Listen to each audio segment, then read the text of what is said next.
I always give you my medical disclaimer. So I'm not a physician, I'm not a doctor, I can't prescribe LDN tonight, I can't write you a prescription, just so we're all clear on that. I'm not telling you to stop any medication at all either. That's what all this legalese talks about, so this is just for information purposes only. So before we really get into this, because the next probably 20, 30 minutes, hopefully maybe 20 minutes, we're going to get into a lot of pharmacology, but I'm going to get, like, if you're going to check out in a couple of minutes, just pay attention to what's on here. So is low dose naltrexone for everyone? The answer is no, and we'll certainly unwrap that as we move forward tonight. My healthcare provider said that naltrexone is only for heroin or alcohol addiction. So that's one of those things out there. If you start, we all Google search stuff nowadays, see what the internet says. This drug was initially developed for heroin addiction, and then that was mainly in the 70s, and then in the 80s we tried to use it for alcohol addiction. It was semi-successful for both of those issues. But with low dose naltrexone, we have a completely different pharmacology at 3, 4, 5 milligrams than we do at 50 milligrams or 100 milligrams. So that's important to know that distinction. And that doesn't happen with every drug, essentially, so that's important to kind of take away from that. I mentioned this already. Do I need a prescription for low dose naltrexone? The answer is yes. So, my LDN wasn't working after 4 weeks, so it's not the right drug for me. Maybe. I would argue that in most cases, for what patients are going to be taking this for, which we'll get into, typically we want to see patients take low-dose naltrexone for a minimum of 8 weeks, 12 weeks, sometimes even longer than that. I had one patient that didn't respond until after 6 months on low-dose naltrexone. So there's quite a variance there. So just be aware of that. All right, so for those of you that want to check out, that's pretty good to go. All right. So why spend 2 hours on just one medication, one drug? I've never, that's the part of my, I was really nervous about doing a talk just on one thing. I've never done that. Usually it's a health condition and there's all kinds of things to talk about, but one drug, I was a little nervous about doing that. But with compounding, the nice thing is that I get this opportunity to work with physicians and patients and try new things that are off-label, and that might sound a little scary. I have a lot of patients that come into the pharmacy and say, well, is this FDA approved? Well, it's not FDA approved. There's a lot of things that we do out there for our health that aren't FDA approved. And even the things that are FDA approved, we all know this, there's drug recalls all the time, and so we just have to get the best information that we can and make the best decision for our individual health, right? So I'm just very excited to be a part of this for so many patients here. And then again, just part of my benefit is just sharing this with the community here in Brookfield, Elm Grove. Give me a 20-mile radius, and let's just, I like to focus on patients just in my backyard, so to speak. All right, so history, here we go. History and pharmacology. I'll try to keep this as simple as possible, but we're going to have to get into a little bit here. So it is important, I think, to know the history of where naltrexone came from, because if we know that, then we can kind of get a broader scope of why this works so well for so many disease states. So German pharmacist Friedrich Serturner in 1806 isolated morphine from opium. Not too long ago, all things considered. Some 40 years later, the actual chemical formula for morphine, which is depicted here, not that that's important, I'm not going to have you draw that later. I couldn't even draw it myself. We figured out what that structure actually looked like, which I think is pretty impressive in 1847. We didn't have high liquid chromatography and mass spec and all that stuff at that point. English scientist Charles Wright was the first to synthesize, we all know this drug, diacetylmorphine in 1874, which we know as heroin. So that's important to understand that. So then from 39 to 46, there was this whole process of, we knew heroin was good for pain control. and a multitude of other different things. But it came with a lot of side effects and addiction and so forth. And so we're trying to find basically a better heroin, essentially, a better painkiller, to put it plainly. And so that's where kind of all this, let's figure out how we can make this better. In 66, and a couple years earlier, and I think it was 1964 in the UK, but in 66 in the US, we discovered the first blocking agent to block the effects of morphine, and that was naloxone. We use that for a lot of the, if anyone's first responder, you got naloxone to take somebody out of a heroin overdose kind of a thing. That's what naloxone's used for, right? It's that agent that immediately takes the drug off of the receptor and blocks that effect. And then right after naloxone was discovered, or developed, I should say, came the drug that we're talking about tonight, which is naltrexone, which again is a blocking agent for that opioid receptor. Did I lose anyone yet? Okay. Phew. And it's full dose, right? Yeah, yeah. Correct. And that's good. Yeah. All right. So I already showed you the picture for morphine. Not that these chemical structures are important, but you can just kind of see they are similar, but they have vast different, again, pharmacological properties in the body. Naloxone here, and this is good old naltrexone. Not that that's terribly important, but I figured I'd just throw that up there. So opiate medications, they have similar effect but different structure that mimic natural neuropeptides or endorphins, and we'll get a little bit more into what that means. So hopefully stay with me here on this slide. Natural neuropeptides are endorphins. Those are our natural painkillers, essentially. They're attaching to that same receptor as morphine. They're synthesized in the anterior pituitary, released in reaction to a variety of stimulus. So I'm not going to get into all of that, but just know that these endorphins are out there. They're being released in the body, into the body, due to a multitude of different issues that might be going on.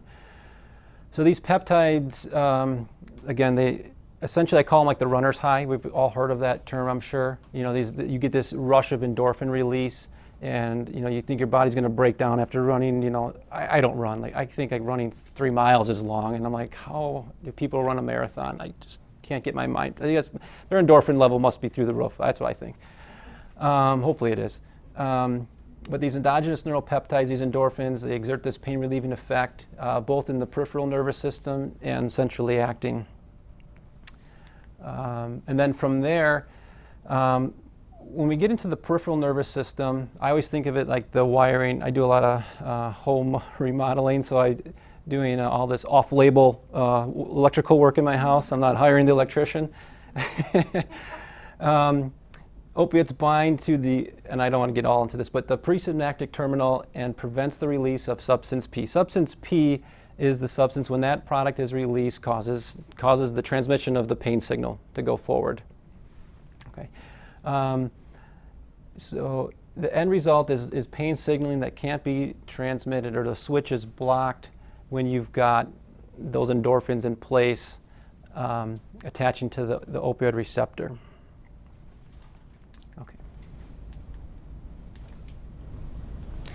So the opioid receptor in the central nervous system, so in the brain, they're distributed all over in the CNS. It's involved in a multitude of different neurochemical actions.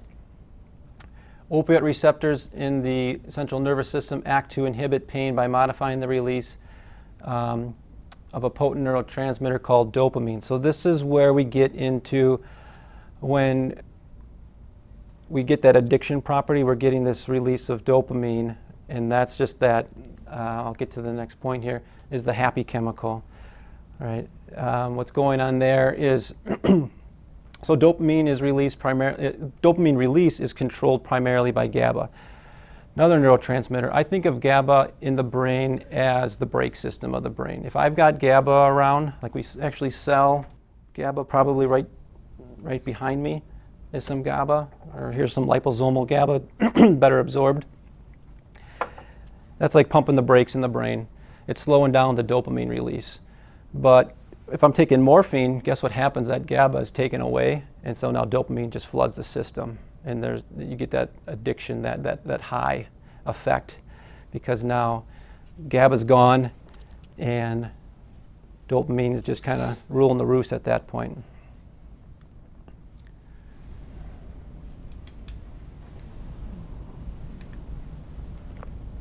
All right. Now I'm going to switch gears a little bit, and going back to these endorphins. They're neurotransmitters. That's the way I think of them.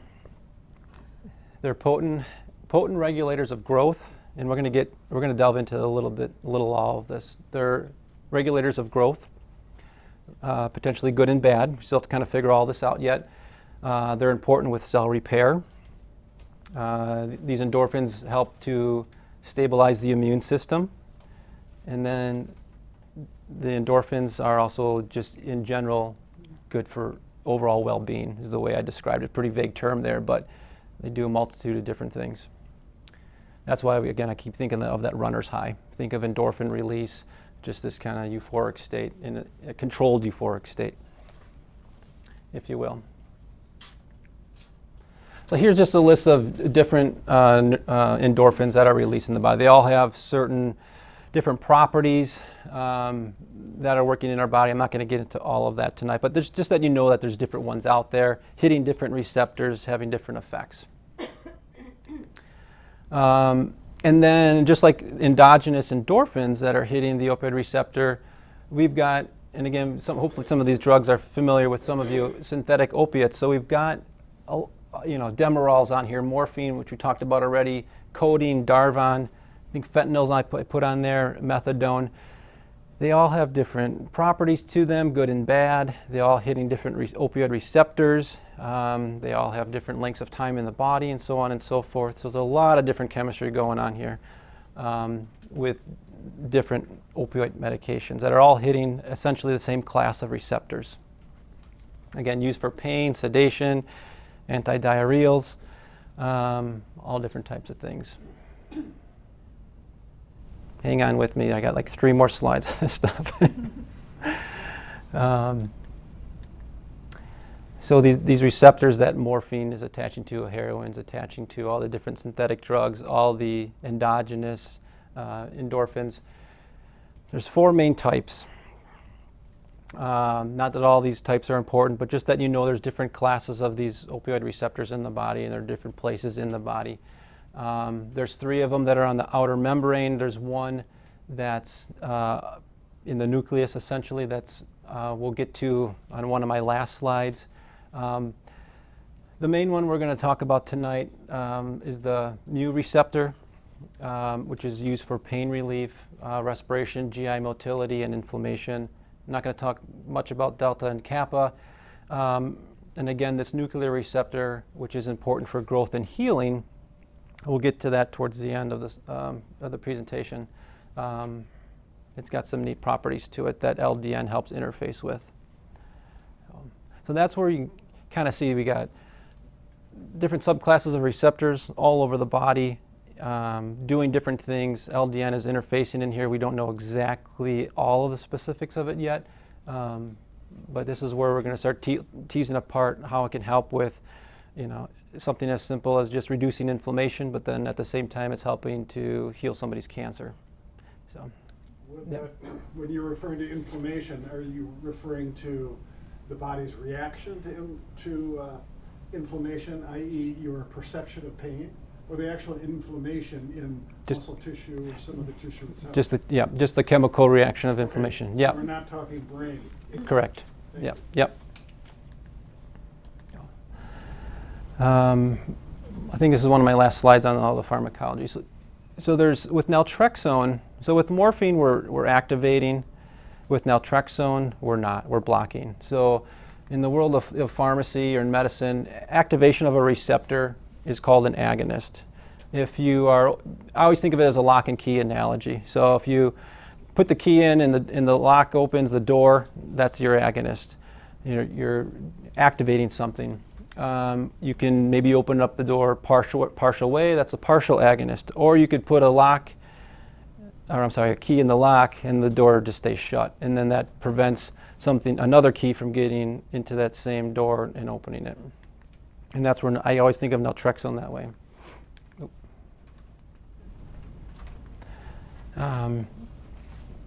So naltrexone is we call nonspecific. So it can attach to any one of those 4 classes of opioid receptors that I just showed you.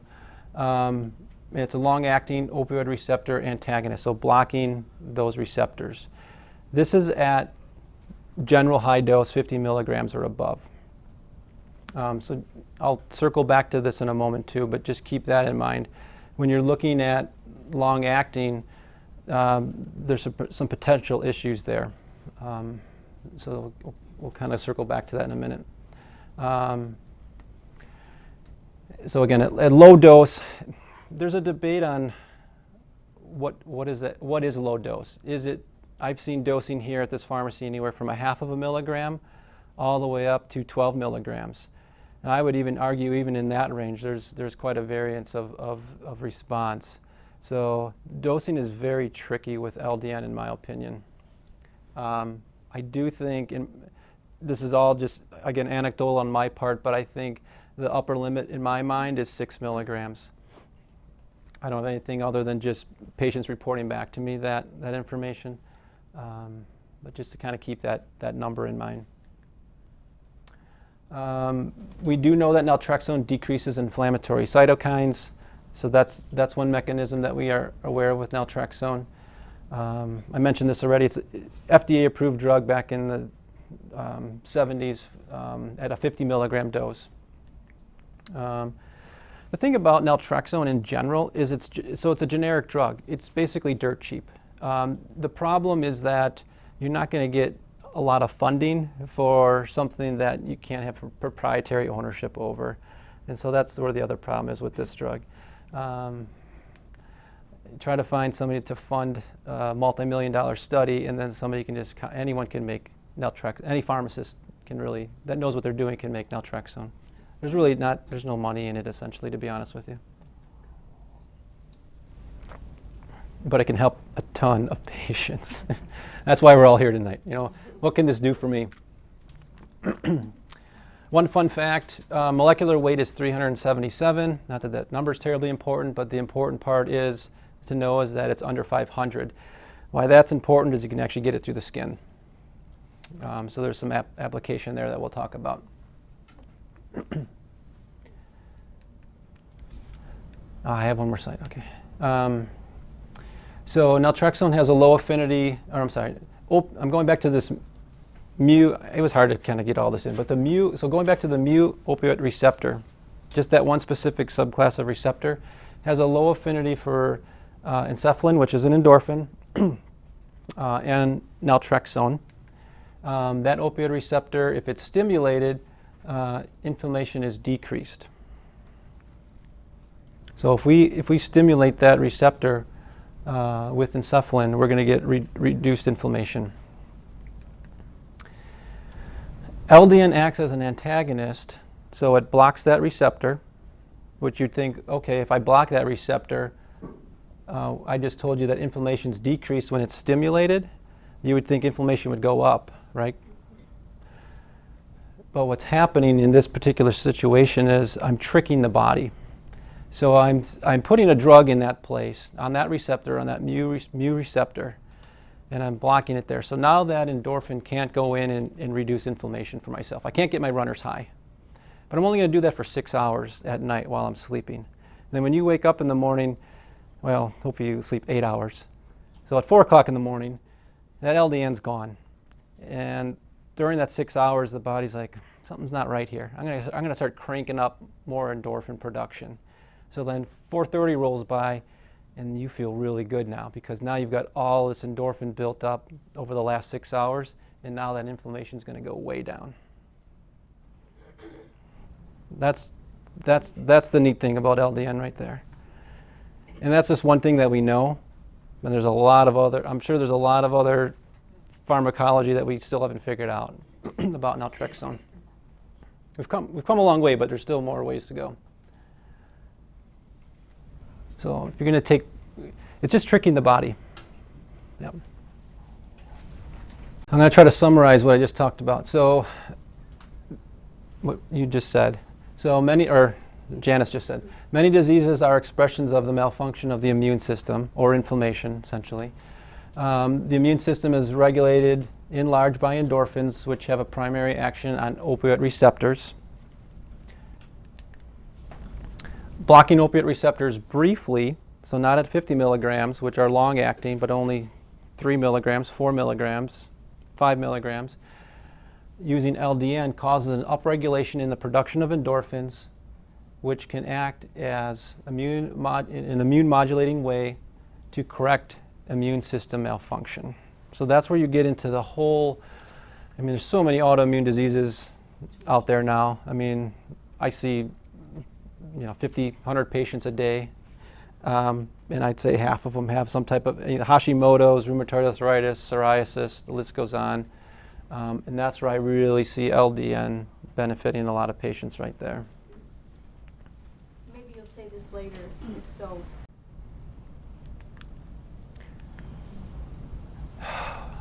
So that was all just like opioid receptor information I just threw at you.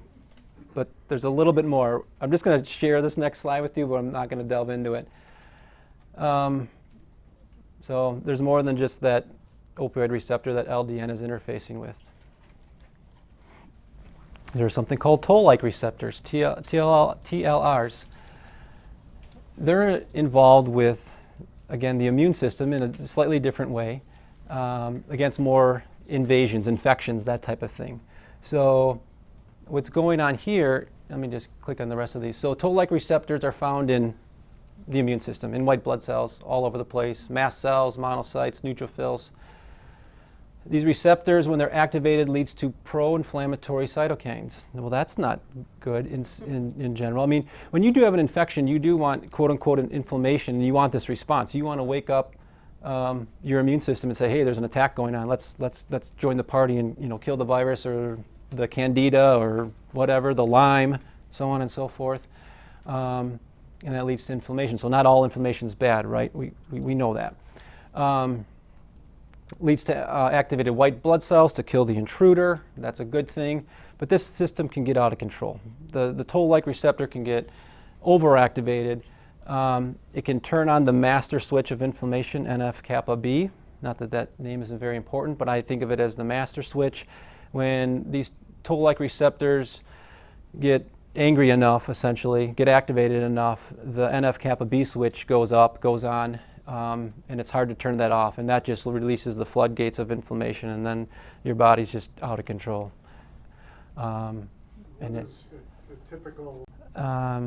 There are side effects with LDN, so it's like, oh man, this is going to work for everything. I'm going to get my doctor to write me a prescription tomorrow for it. But we got to just keep in mind that there are side effects just with any drug out there. Albeit when I counsel patients, and I talk to patients every day. Again, I've been doing this for 8 years here. Is that there are even though there's a list of them, the incidence is very, very low in my opinion. I think the most common that patients tell me about are the insomnia for the first few days of taking naltrexone. Vivid dream, I wouldn't say nightmares. I haven't had anyone complain about nightmares to me. Very vivid dreams though, very lucid dreams. I always tell patients when I'm counseling them for the first time, it's kind of like you got to go downstairs in the morning, make sure your car's still there. Like, did that really happen or not?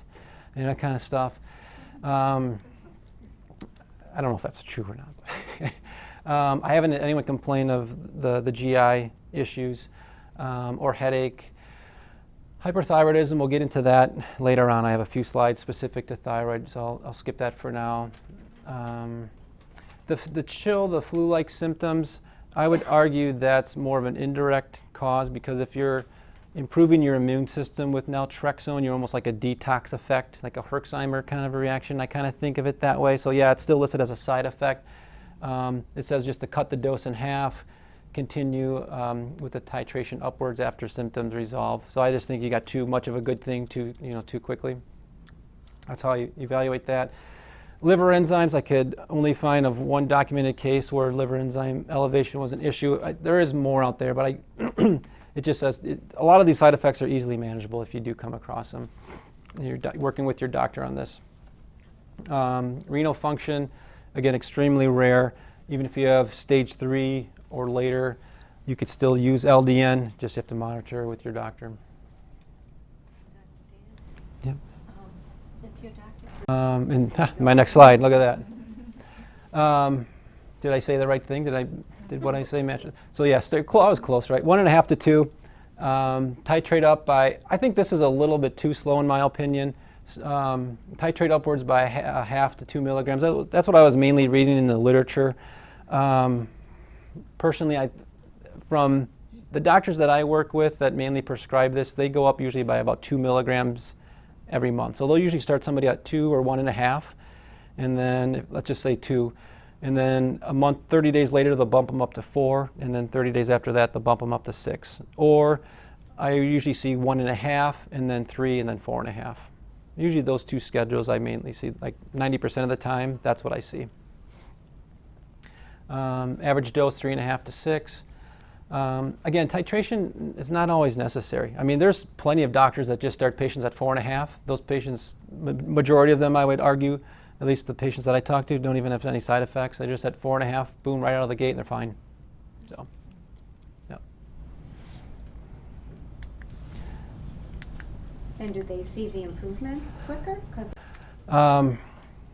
I just threw up some general information on MS. It's a common autoimmune neurodegenerative disease. A lot of patients worldwide, a lot just in the US alone. 80% happen to be women, which I think is due to all the way down here.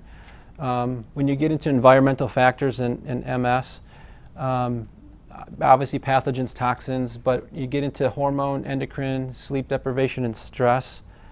I mean, I just think of childbirth right there and raising children right there. Hormone imbalance, you're sleep deprived, you've got a newborn, and usually a year or two later, all the young moms that come to our pharmacy and I'm pregnant, and I go, just do everything you can to get your hormones as strong as they can and as well balanced as you can. There's a lot of times then I see the mom 6 months, a year later, and they're coming in here for thyroid medication or hormones, and I'm like, so you got to, build up your metabolic reserve. So anyways, the myelin sheath is destroyed in MS. I just gave some basic information here. Again, 3 widely accepted contributing factors to MS: low vitamin D, smoking, and we talked about Epstein-Barr before. That's a huge contributor to MS. Dr. Kynes gets into that quite deeply. But again, LDN can interface with and improve MS quite significantly. There are some, again, smaller studies here that I'll be highlighting. This was a 6-month trial with LDN. The dosing is always interesting. When I read these studies, it's like, where do they come up with some of these schedules? But they started all the patients out at 2 milligrams for 2 or 4 weeks, depending on how they were tolerating the medication. And eventually, after 4 weeks, they bumped, if they weren't already at 4, they bumped everyone up to 4 milligrams. This was only 40 patients, so a smaller study. And this is with patients with MS, which is primary progressive, so a not so good form of MS. I mean, MS in itself isn't a pretty disease. We all know that, but with a progressive MS patient. So these are patients where traditional MS medication they don't do well with. It's not very successful, and so the results of the study weren't terribly successful. Some of their endpoints were never reached. They didn't find clinical significance, but the best thing they found with this was it reduced muscle spasm, which is still beneficial for these patients that basically have not much at all. The LDN was very well tolerated. That was MS. Crohn's disease, there's a lot of research done with Dr. Jill Smith, which I'll get to in my next slide.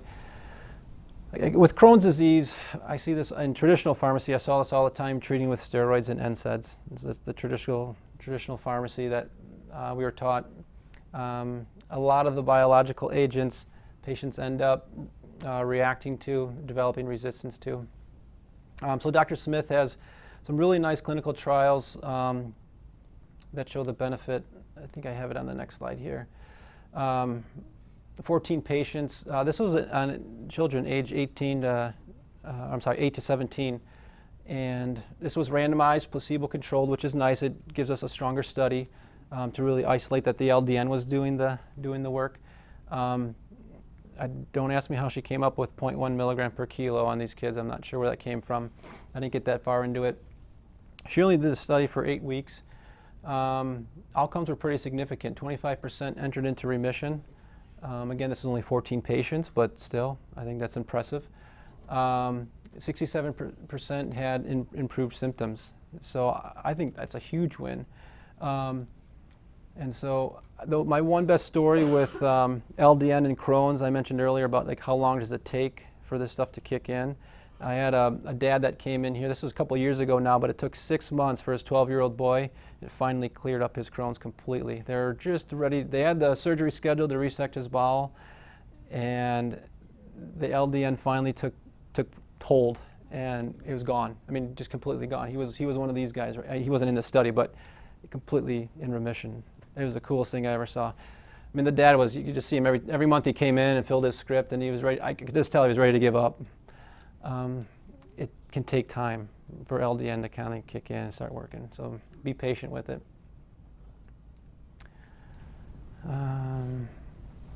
Subsequent studies lasting 12 weeks showing 78% significant response in the treatment group compared to placebo. That's a big number. That's awesome. So if you know anyone with Crohn's and they haven't tried LDN, have them talk to me, and hopefully we can convince their doctor to at least do a trial of LDN. So, is this something that you would do then for the rest of your life? So fibromyalgia. The thing about fibromyalgia, it's kind of one of these diagnoses that you don't know what to diagnose a patient with, so you get labeled with fibromyalgia, right? I feel that from the research is that it's more of there's some type of immune dysfunction going on with the fibromyalgia patient. The College of Rheumatology defines fibro, with certain parameters. Standard care, is muscle relaxants. I've seen all this in traditional pharmacy when I worked at Walgreens, antidepressants, NSAIDs, so on and so forth. A lot of Lyrica, a lot of Cymbalta, that type of thing, which is, moderate at best. There's a couple of studies that were done. This one is done by Professor Younger. Not a big study, 31 patients. The nice thing was it was randomized, double-blind, placebo-controlled, which I always like to see that in a study. Again, it just isolates different precipitating factors. These patients just started out at 4.5 milligrams right out of the gate, 12 weeks. Results were clinically significant, and they just did general symptoms, 28% reduction versus 18 with placebo. So that was a nice study that was done with fibromyalgia. And again, not fantastic numbers, but still worth a try. If I can get a 30% reduction in symptoms on a fibromyalgia patient that has nothing working for them without any side effects, I'd consider trying that. We touched on this a little bit in general, but like with fibromyalgia, you still, going back to, okay, I get my problem corrected with LDN, but now what? Like with fibromyalgia, there is so much, the patient and the physician need to kind of go through. So stabilizing the patient, addressing pain and sleep. If you need to use traditional medications or whatever to do that, great. But then keep going down the list. Enhancing mitochondrial function. So I'm a big fan of D-ribose, CoQ10, glutathione. We sell a product called MitoCore that addresses all kind of nutrients to help with mitochondrial and energy production. Balancing hormones with fibromyalgia. Treating immune dysfunction, whatever that's where the LDN comes in here. And then with fibro, there tends to be a lot of chronic infection. Again, so here's Epstein-Barr one more time, keeps creeping its head up. And then any kind of unique etiologies are kind of going back with a fibro or anything else is what else is underlying? Is it heavy metal toxicity? Is it leaky gut syndrome that's still going on? Let's figure this out. A lot of fibromyalgia patients have some kind of dysregulation in coagulation. Well, let's get to the bottom of that. again, LDN is in a fibromyalgia patient. It's a small part of this big puzzle, but again, could be helpful. Could change the game for a patient. So, I just met with a patient.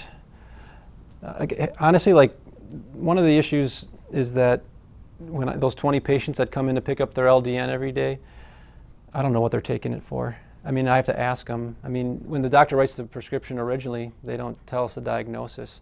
So I'm just kind of, so if you come in and I'm quizzing you, like, what are you taking this for? I'm really asking, like, what are you taking this for? Because I have no idea, or I'll forget. Maybe you told me last month and I forgot, so I apologize ahead of time. But I'm always trying to learn. Like, so I was just, it was around 4 o'clock this afternoon, the patient came in and she's taking it for fibromyalgia. And I'm like, oh, great. I'm going to ask you some questions. And I'm like, is it working for you? I don't know. But she has 3 other issues going on at the same time, and she's doing 3 other protocols. Well, you know, and it's like, well, and I'm like, well, it's not hurting you, is it? No. I'm like, okay, keep taking it. Let's just keep going with it. So, fibro can be very difficult. Thyroid disorders. So we got Graves and Hashimoto's, both autoimmune issues going on, unbalanced immune system. You got antibodies produced to stimulate thyroid receptors, or you've got antibodies destroying the thyroid gland tissue. Either case, not good. I put on here most, if not all, who suffer from depression, obesity. I put everything on here: diabetes, insulin resistance, PMS, chronic dieting, stress, et cetera, et cetera, et cetera. Essentially, have immune dysfunction that results in low tissue levels of thyroid hormones. So what I'm trying to say here is, if you any kind of chronic stress, any kind of chronic illness, you probably have some type of thyroid dysfunction going on to some level. It might not be measurable on a basic thyroid panel, but if you got into tissue levels, you probably don't have enough thyroid hormone activating something of your metabolism.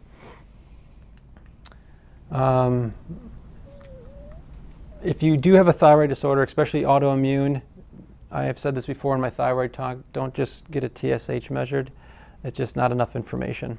We need to dig into what's your T3, what's your T4, what your antibody levels are at. That's critically important. There is a large number of studies with thyroid. I'm not going to pick on any individual one, but LDN reduces inflammation with thyroid issues, shows ability to improve thyroid hormone transport into the cell. That's important. Shows ability to improve T4 to T3 conversion. So we got to remember with T3 and T4, T4 is a pro-hormone. It doesn't have any activity. It has to be converted into T3 for that to work. So, and we have to know what those numbers are, essentially. LDN is already a component of an FDA-approved weight loss drug. So not that, sometimes if you can't lose, I don't know why I tied this in with thyroid, but there's a bupropion, which is Wellbutrin, used, FDA approved for essentially depression, but now it's FDA approved now under the generic on bupropion and naltrexone. I was on their website last night, $100 a month. I think terribly expensive I used to get bupropion 1,000 pills for probably $100. The thing I don't know why they did this though, going back to the pharmacology before, that low dose naltrexone, for it to really work, it only really wants to be on that opioid receptor for about 6 hours to upregulate endorphin production. I don't know why they made this extended release. I hope there was a reason behind that, but it kind of, in my mind, defeats some of that potential added benefit. Is LDN compatible with, what do you call it, Synthroid? Yes. Oh, absolutely. Okay. Mm-hmm. Is it something that could replace it or alongside it? Or? I don't think. I don't. I would alongside. Okay. Yeah. Yeah. Synthroid. In theory, you would, if you added LDN onto that, you'd have to reduce your Synthroid dose, potentially, because then you're going to get better conversion of so T4 is Synthroid, but T3 does all the work. So you're going to get better conversion right here, right off the bat. All right. And so your T4, you're not going to need as much T4 because you're going to have better conversion. That would be the case with any thyroid medication. Yeah. Yep. Armor. Yep. Anything that has T4 in it. Yeah. Not Cytomel, which is just T3. It really wouldn't help that patient that much. It would, and anything to help reduce inflammation. Restless leg syndrome. I don't want to spend a ton of time on this, but it's helped. There's some studies that show with restless leg syndrome, LDN can have a benefit. I'm not going to go through all of that. Some of these, there's all kinds of theories on restless leg syndrome with all kind of chronic infections, which seems like how is that related to restless leg syndrome? But there's theories on that, and so we know how well LDN can improve the immune system. It's probably helping with these infections, and then in turn, indirectly, keeping your extremities from going crazy at night.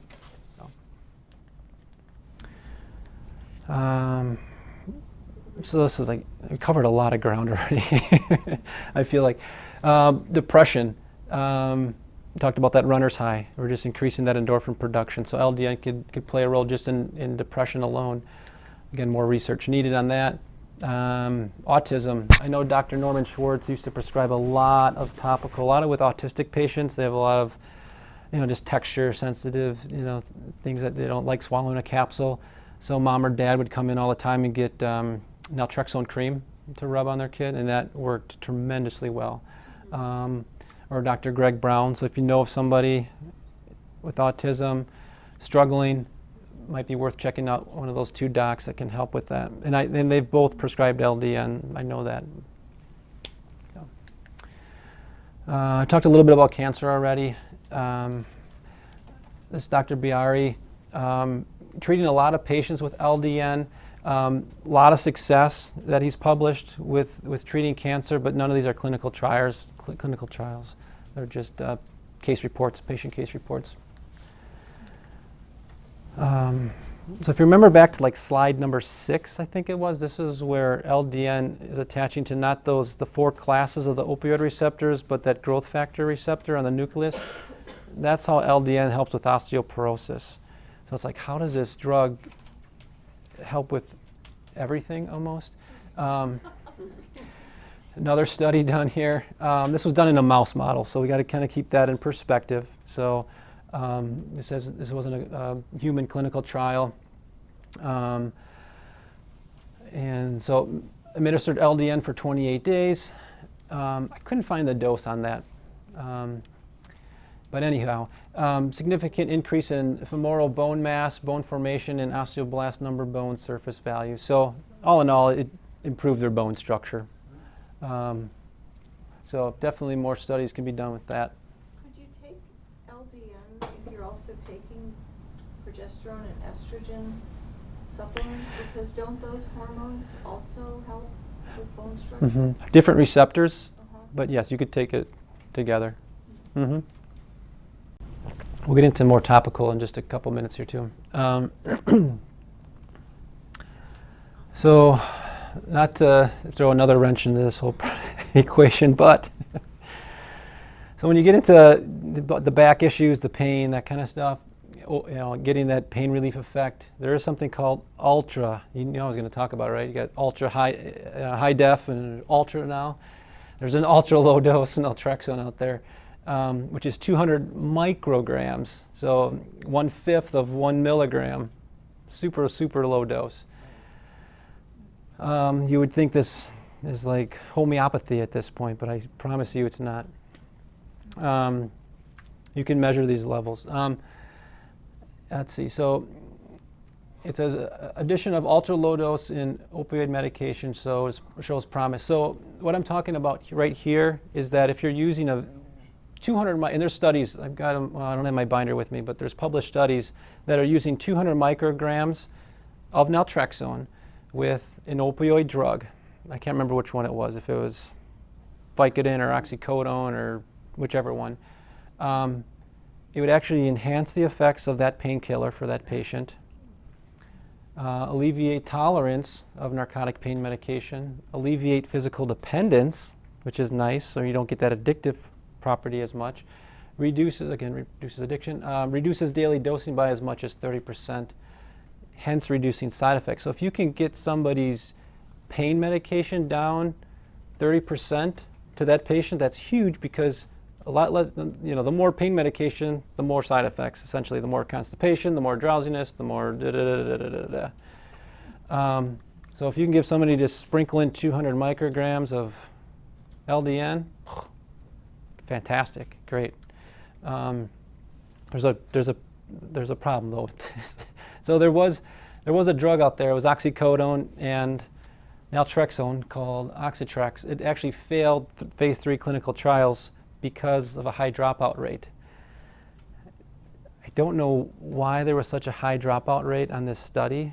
I've said too much. Going back to the topicals, we've probably the last 2 months, this has really taken off for us, which is really nice.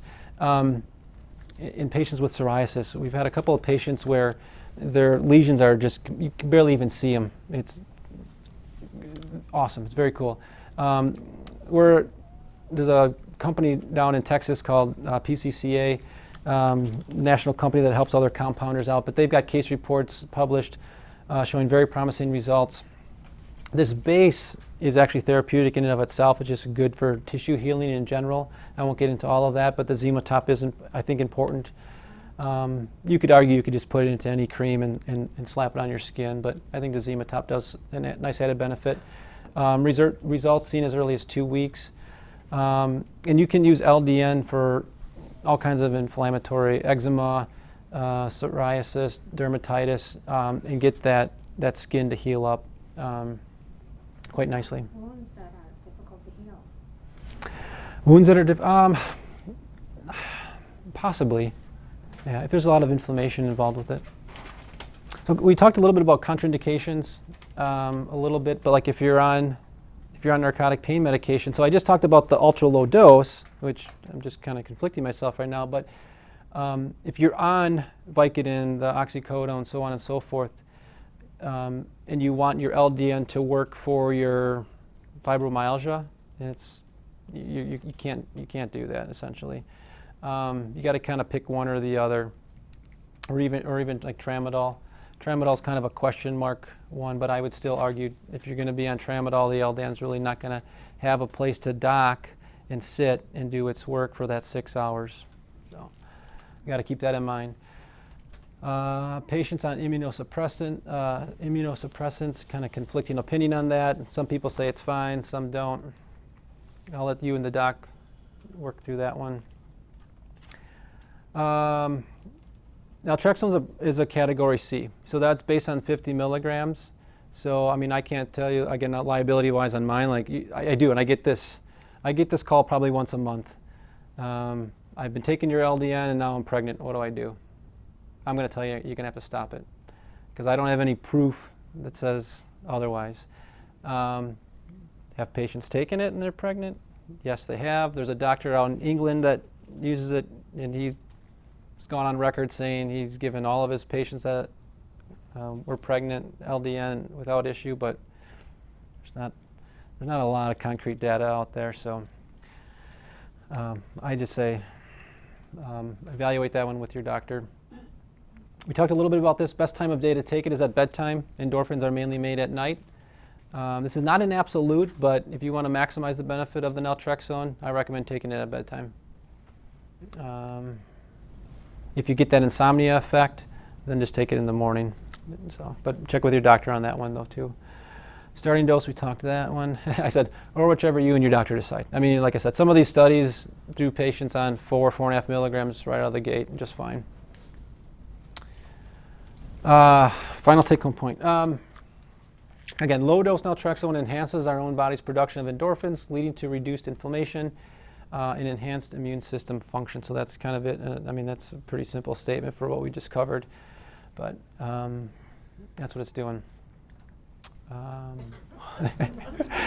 Is that you? No, I know. This is my 10-year-old daughter that we were halfway up north, so we were 2 hours into a 4-hour trip and jumping out to grab dinner, and I don't know if she just got inspired to do a handstand. I happened to snap that at the right time, but that's funny. It's kind of how I felt going through this, going, oh man, there's a lot here. So, Very helpful. but hopefully this has some clarity on naltrexone. I know I answered a lot of questions already. I got a lot of kids. That's my, well, yeah, you saw that picture. That's Joy. And Monica, you know, I think most everyone knows my wife here, Monica. So, yeah. All right, more questions. I've been